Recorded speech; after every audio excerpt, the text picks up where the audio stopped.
8 de la mañana, 38 minutos, 21 grados la máxima. La inestabilidad está latente. Durante el día puede haber algunas lluvias aisladas. Te decía temprano, en la primera parte de nuestro programa, modo de análisis, que transitamos días clave. Esta semana va a ser clave en función de las definiciones que den, tanto en el oficialismo como en la oposición. Ahora, si hago pie en la oposición, en Juntos por el Cambio puntualmente, es tiempo de análisis de qué hacer también en la provincia de Buenos Aires. Hoy repasaba algunas declaraciones de Abad, de un hombre de la Unión Cívica Radical, Maximiliano Abad. Dijo: si perdemos la provincia de Buenos Aires va a ser muy difícil la gobernabilidad de la Argentina y la transformación de nuestro país.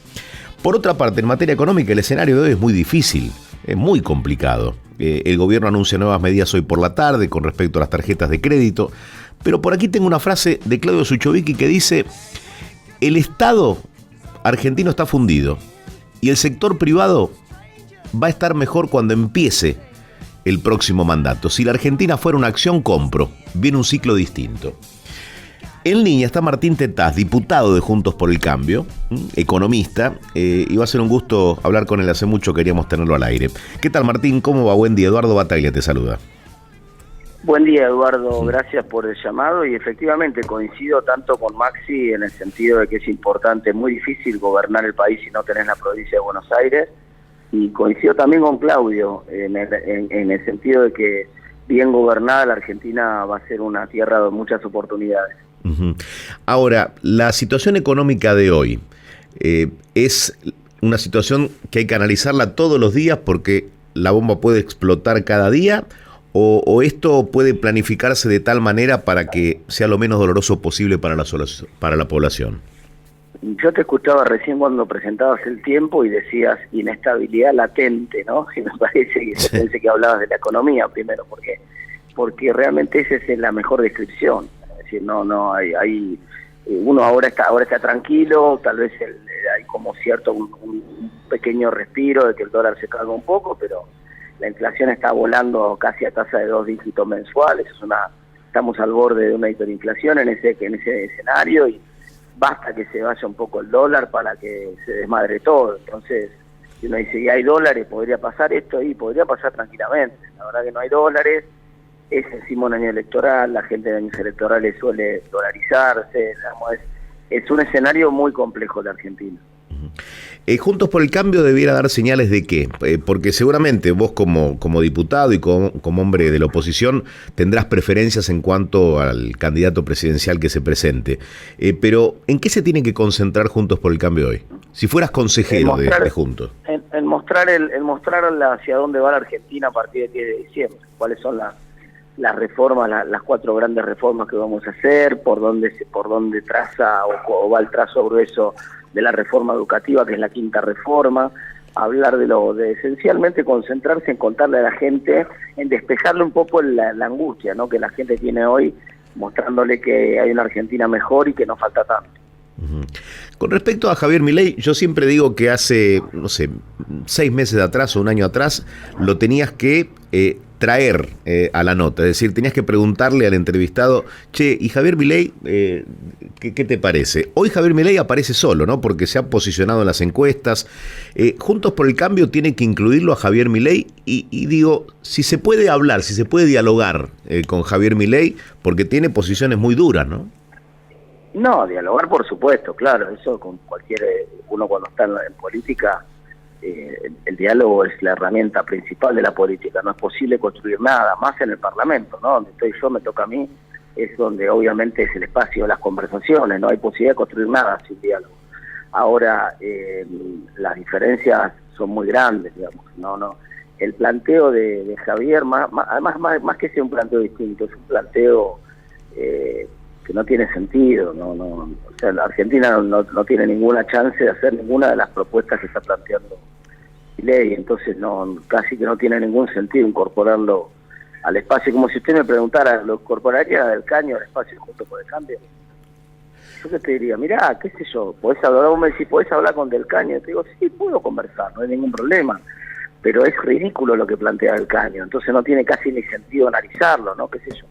Es tan ridículo estas propuestas del salario de 500.000 para todos, digamos. Entonces vos me decís, y las de Milei van en la misma línea, entonces no tiene sentido. Es como que prefiero por ahí tratar de contarle a la gente cómo va a ser la Argentina efectivamente a partir de diciembre, ¿no? Y en diciembre, a partir del 10 de diciembre, ¿qué 3 cambios hay que incluir en la agenda de prioridades, sí o sí, a nivel económico? La reforma monetaria, el 10 de diciembre, la Argentina tiene que mandar un proyecto al Congreso que le dé independencia absoluta al Banco Central, que nunca más meta la mano ningún presidente, ni el que viene ni ninguno, y eso obviamente acompañado de una unificación cambiaria, de una nueva moneda. Esa reforma monetaria, te diría, es la prioridad número 1. Cuando eso se haga, la Argentina va a respirar.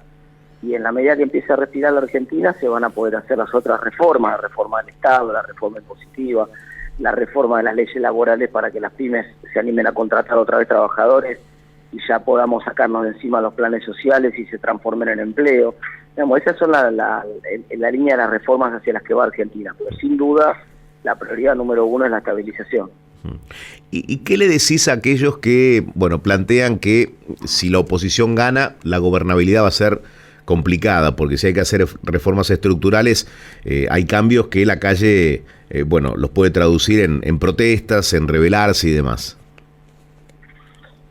Están hablando de otra cosa si piensan que eso va a pasar, porque cuando uno mira las reformas monetarias como radicales, como la que estoy planteando yo y buena parte de Juntos por el Cambio, van a ver que son reformas expansivas de la actividad económica, expansivas de los salarios, expansivas del empleo. De hecho, a mí me gusta siempre poner los 2 ejemplos de planes que en su momento consiguieron frenar la inflación en Argentina, aunque después a la larga le fue mal por distintas razones. Pero tanto el plan de convertibilidad como el plan austral en la década del 80 fueron 2 planes muy exitosos en el corto plazo. Cambiaron completamente las reglas monetarias de la Argentina y frenaron una inflación que era del 30% mensual al 3%, después al 2%, después al 1%. En 3 meses se había terminado la inflación en Argentina.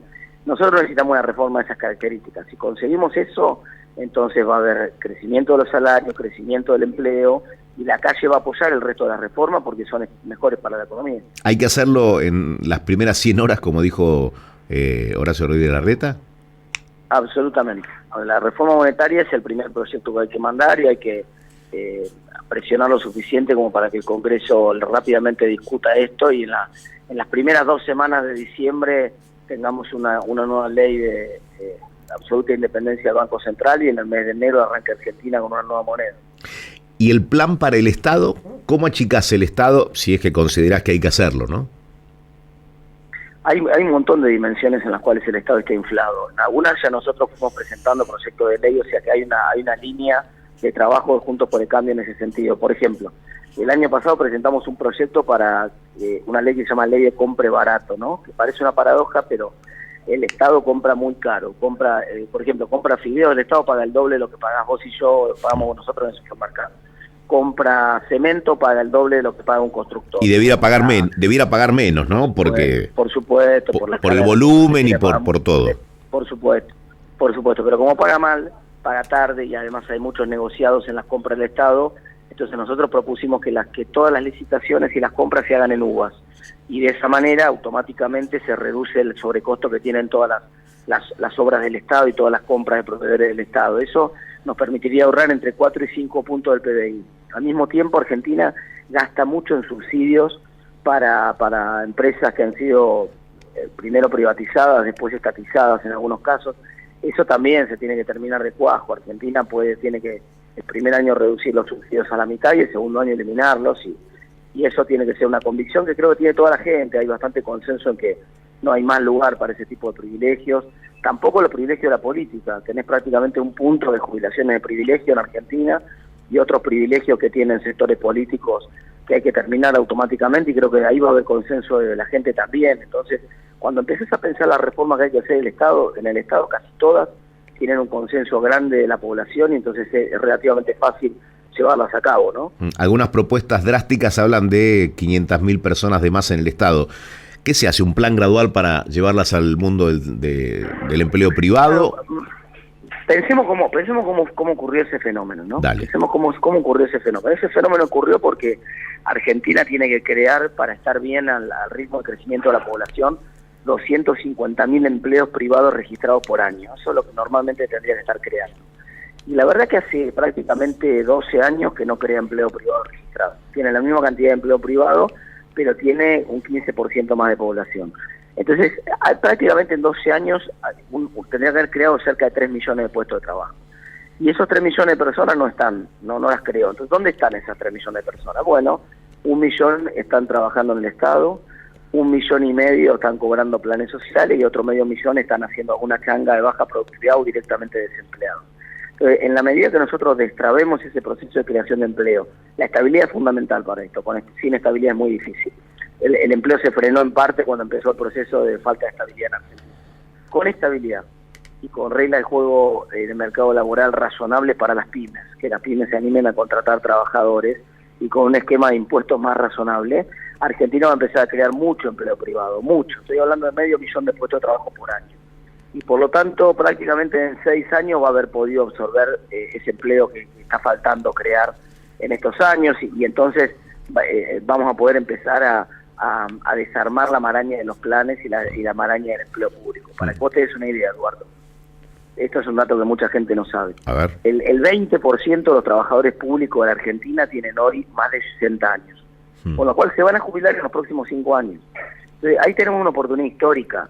No es necesario poner en la calle a gente que hoy está trabajando y está generando algún tipo de servicio público de calidad. No es necesario echar un docente, un policía, un médico, todo lo contrario.